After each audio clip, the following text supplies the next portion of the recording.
Bullet train से भी तेज निकले शुभमन गिल, कोहराम मचाकर लिया अपना बदला। हार के बाद मायूस हो गए धोनी। अब चेन्नई को दोनों मुकाबलों में करना होगा काम, नहीं तो हो जाएगा काम तमाम। गिल सुदर्शन के शतक के दम पर गुजरात प्लेऑफ की रेस में बरकरार। टी20 वर्ल्ड कप में रोहित ने नहीं दिया मौका तो धोनी के खिलाफ आग का गोला बन गए गिल। ताबड़तोड़ शतक जड़कर मचाया कोहराम। हैट्रिक हार के बाद गुजरात टाइटंस को मिली जीत तो चेन्नई सुपर किंग्स के लिए मुश्किल हुई प्लेऑफ की राह। अपनी गलती से मिली हार के बाद दुआएं मांग रहे गायकवाड़, अगर नहीं हारी ये टीम तो बाहर होगी चेन्नई। जिस गिल को लोग फ्लावर समझ रहे थे वो गिल तो फायर निकले। गुजरात का मैदान था और चेन्नई के शेर थे, लेकिन उनको ढेर करने का काम गिल ने किया। बल्ले से ऐसा कोहराम मचाया कि चेन्नई का हर एक गेंदबाज थर-थर कांप उठा। मैदान पर मौजूद धोनी के फैंस के आंसू निकल गए। चेन्नई के खिलाफ लगाए गए शतक से पहले गिल का बल्ला खामोश था। ना तो गेंद उनके बल्ले पर आ रही, ना ही वो लंबी पारी खेल पा रहे थे। इसी की कीमत गुजरात को हार के तौर पर चुकानी पड़ी थी। लेकिन कहते हैं कि जब अंत भला तो सब भला। शुरुआत में रॉयल चैलेंजर्स बेंगलुरु की टीम भी लगातार मैच हार रही थी। गुजरात को भी लगातार 3 हार मिली थी। चेन्नई का आत्मविश्वास बढ़ा हुआ था, लेकिन गिल ने जो प्लान चेन्नई के खिलाफ बनाया था वो पूरी तरह कामयाब साबित हुआ।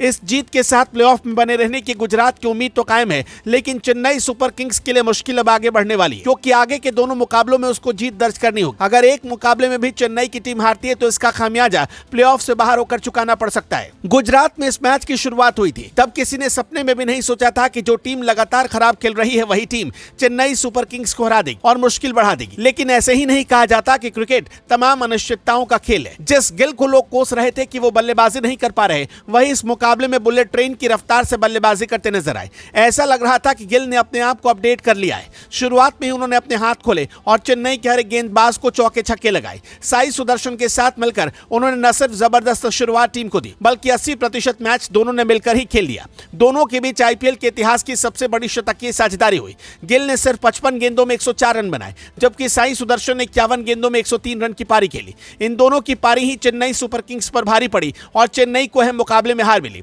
अब देखना होगा कि चेन्नई की टीम कितनी जल्दी कमबैक कर पाएगी। चेन्नई के पास अब 2 मुकाबले बचे हुए। एक मुकाबला राजस्थान रॉयल्स से है तो दूसरा मुकाबला रॉयल चैलेंजर्स बेंगलुरु से।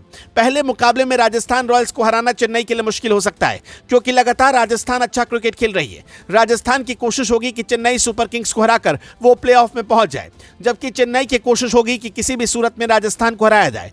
दोनों टीमों के बीच मुकाबला काफी दिलचस्प होगा, लेकिन यह मुकाबला चेन्नई के लिए बहुत अहम होने वाला है। इतना ही नहीं, राजस्थान रॉयल्स के बाद चेन्नई को अगर प्लेऑफ में जगह बनानी है तो रॉयल चैलेंजर्स बेंगलुरु को भी हराना होगा। ये दोनों टीमें काफी ज्यादा मजबूत है, इसलिए धोनी को प्लान तैयार करना होगा, क्योंकि ऐसा लग रहा है कि ऋतुराज गायकवाड़ से सही तरीके से कप्तानी संभाली नहीं जा रही। गायकवाड़ जब टॉस जीतते हैं तब मैच हार जाते हैं, जबकि देखा गया कि जो कप्तान टॉस जीतता है वो मैच जीतता है। अब सारा खेल धोनी को ही करना है। अगर धोनी का बल्ला चला और वो पहले बल्लेबाजी के लिए आए तो इसका फायदा चेन्नई को मिल पाएगा। देखना यह भी है कि अपने गेंदबाजों के भरोसे क्या चेन्नई इन दोनों टीमों को हरा पाएगी या नहीं। दोस्तों, आपको क्या लगता है, क्या चेन्नई प्लेऑफ में पहुंच पाएगी? कमेंट में हमें बताएं।